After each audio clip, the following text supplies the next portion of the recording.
Last Plasma Trail did have a bit of a buff as well, it's worth noting. You can kind of change direction with it now, so you can stay in one place a lot more effectively.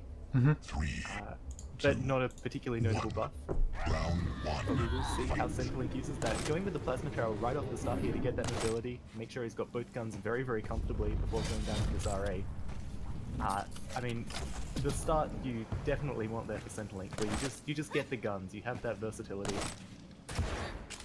Yeah, definitely. It doesn't like he's going to be, obviously, going up against a player like Anarchy is going to be very difficult for him to keep his opponent away from items, but that is a beautiful direct rocket to kick things off. And up the bounce pad here, just have to be slightly careful. Back out as quick as possible and force his injection away. Almost a troublesome start for murd0r there. Thankfully, he's been able to keep his life. It's going to be heavy armor. The armor's going to probably do a little bit less for him than the Mega Health. In that context, he is able to get away, so hopefully he should be able to stack back up here. There are going to be plenty of HP levels around. And a nice little delay on the Mega Health there, make sure there's a nice bit of space between these items, because, yeah, as long as centrelink gets the initial damage here, he should be able to push in and get both items. Ooh, murd0r. Very interesting position, very sneaky, trying to catch centrelink off guard, but centrelink will not be caught off guard. He flies through looking for the exit damage, doesn't catch any of it, so even after coughing such a bad rocket at the start, murd0r putting himself in a really nice position right now. Obviously though, Slash does have that slightly higher health and armor pool. Even after a fight, she should still come off to the better. But we've got somewhat of a separation already between these two major items, that green and mega that you can see in the upper left, the heavy armor. Going to be very prevalent. Another game, the LG comes out. This could be a frag. He's going to need to back away. LG should be able to finish the deal, surely. And that's going to be first frag on the board. Say goodbye to murd0r. And with the Anarchy gone, that's, yeah, you can see the chat spam. I mean, with the Anarchy, you can't really afford to get caught out in that situation. Use the momentum and the air control to just escape. Aggressive. I think he was trying to use that red armor, like just catch his opponent off guard in a weird spot on the map, but definitely does not work out into the LG centrelink. And now his Solag not going to have a lot of stack in terms of the Solag anyway.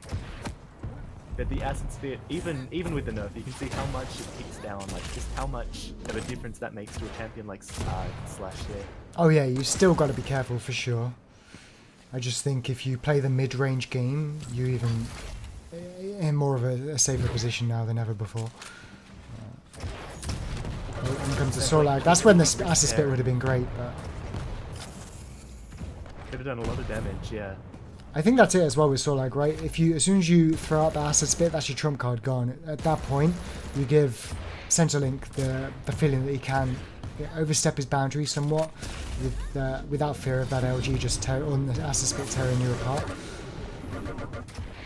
Yeah, in theory, the Solag's still really good, but Solag is just so easy to hit. And as we're gonna see there, like, just getting absolutely torn through by centrelink.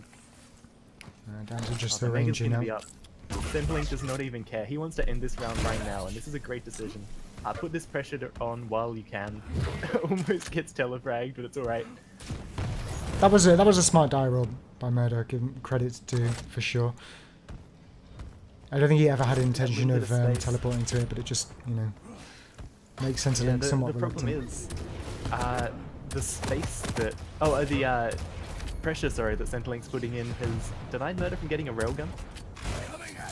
You know, a fairly small little detail there, but trading off that mega health, actually not going for it at all in order to deny that weapon, it's not going to matter in the end for murd0r. He did go for the air rocket though. He did go for it. Oh, that's it, murd0r. We're seeing his weaknesses here. Well, round two, let's see if he can compose himself. We'll start off with him, as there will be another Anarchy vs Slash. That'll be the Mega Health from Rocket Launcher. Heavy armor still not taken actually. murd0r seemingly unaware, not going to drop down, but already 8-second delay between the two. This should, in theory, give centrelink or eccentric the knowledge that he could attack Mega and drop down to heavy afterwards. He'll be aware, for sure. Yeah, hitting that rail, he doesn't even need to be this aggressive right now. It's great to pick up that frag when it's there, but like even without the frag, he would have been in the perfect spot to clean up the map here.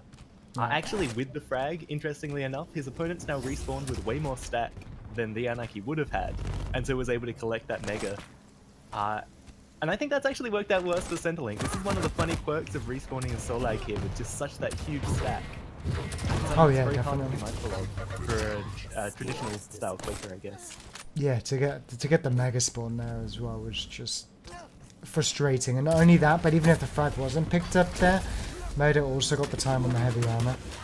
Centrelink collected it, so this is gonna, I'm sure, be a very quick drop down for murd0r. Maybe, possibly. I mean, he should be aware.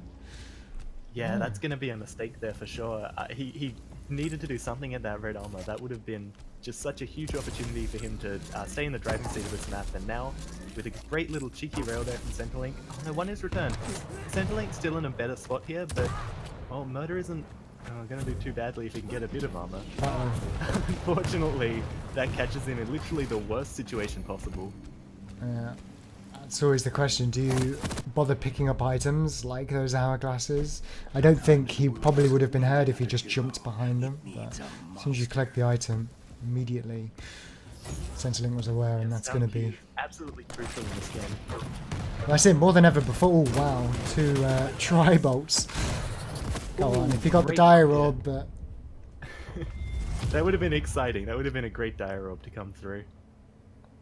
Prepare to fight. But yeah, it's interesting in this game because previous Quakes you'd say footsteps and jump sounds were the cues that you make plays off. Obviously items to some extent, like you will listen for heavies and megas, but in this game it's all about the items and the ability cues and less about the footsteps, unless it's really someone like a visor that makes a lot of noise. Hourglasses are actually just such a distinct sound, and they're really, really easy to place compared to the other items in the game. So, like, specifically picking up hourglasses can be so dangerous. But here we go, the Solag trap. The acid spit doesn't connect at all for murd0r. Oh, but the LG pin is good. Yeah. That was crazy damage there from Centrelink. Enough height, finish off with the railgun, beautiful. But out comes the slash. But I mean, the raging slash, you can't do anything to stop that. You know what, it's actually quite nice to see the starting shotgun come out in duel as he picks up his second frag. I've seen it a lot in Sacrifice. It's definitely something you'd pick in Sacrifice as well, particularly with how the spawns work. But in duel, I'd almost always exclusively take machine gun just to finish off your opponent at distance or whittle him down a little bit. I'm starting to see it more. Oh, these rockets, these direct rockets from Centrelink, just throughout all 3 of these rounds so far have been incredibly important. But yeah, no, I'm starting to see the starting shotgun a little bit more. On characters like Slash, it can be so effective, especially if you're just kind of cleaning up the remnants of the frags in your previous life. Well, he must have had that game plan coming off the spawn as well, because he was up against the Solag, so he had to get in close with it to do real damage, so 40, 50, 60 damage shots, so all planned for sure. Yeah, and it's very hard to miss that Solag with the shotgun. Well, let's swap around onto murd0r. This is his do or die moment. Just the Ranger remaining. And still early days into this match, but... Oh, that rail was punishing. You can see Centrelink's knowledge of all the little angles on this map. He's been the one hitting these longer range rails more consistently. Yeah, murd0r has a lot to play into here. It's going to have such a tough time closing the gap, murd0r, which is his main concern.